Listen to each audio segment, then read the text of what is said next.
Pemirsa, LSM Bidang Hak Asasi Manusia Imparsial membeberkan ratusan kasus dugaan kecurangan pemilu dengan mengerahkan aparatur negara di berbagai level. Sementara Sekjen PDIP Hasto Kristianto mencium rencana operasi kecurangan bermodus pemindahan suara untuk partai politik tertentu agar lolos ke parlemen.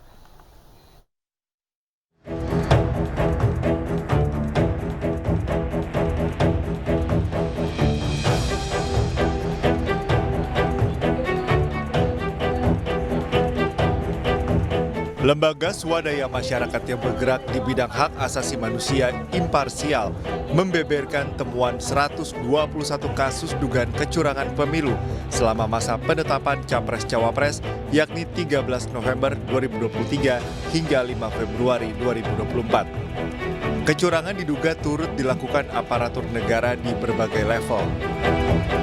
Nah, secara umum berdasarkan hasil pemantauan kawan-kawan, dari kasus-kasus yang ditemukan, secara umum dapat dikatakan bahwa memang ada indikasi kuat dari kasus-kasus yang kita kumpulkan adanya penyalahgunaan kekuasaan negara di berbagai level. Jadi ada mobilisasi mobilisasi sumber daya negara sumber daya ini kan banyak bisa orang, bisa anggaran, bisa kewenangan pengaruh untuk kepentingan kampanye dan pemenangan kandidat yang secara kuantitatif 121 ini bisa jadi ini puncak gunung es ibaratnya Ini yang berhasil kita dokumentasikan. Bisa jadi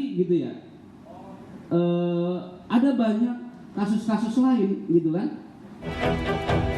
Adapun Sekjen PDI Perjuangan Hasto Kristianto mengaku mencium adanya rencana operasi kecurangan pada pemilu 2024. Modusnya berupa pemindahan suara ke parpol tertentu yang dekat dengan penguasa agar lolos masuk parlemen. Hasto juga membeberkan waktu rawan kecurangan pada hari pencoblosan, yakni sekitar pukul 12 siang atau jelang TPS ditutup. Baik-baiknya agar tidak disalahgunakan.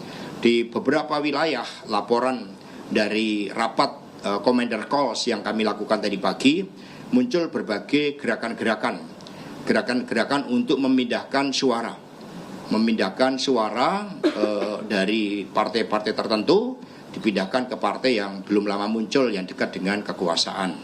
Nah, ini yang kemudian juga harus diwaspadai karena mintanya tidak main-main dengan menekan para kepala desa oleh aparatur oknum-oknum dari Polri, kalau di Jawa, kalau di luar Jawa ada oknum-oknum dari TNI untuk memberikan suara per desa itu 200-300 kepada PSI. Mereka akan mengawal para saksi kami dan kemudian berbagai potensi-potensi kecurangan juga sudah kami simulasikan. Crucial time-nya misalnya jam 12 ketika ada pemilih yang tidak terdaftar dalam DPT tapi memiliki KTP. Itu mereka datang kemudian dengan surat keterangan, maka manajemen surat suara ini harus dilakukan dengan sebaik-baiknya agar.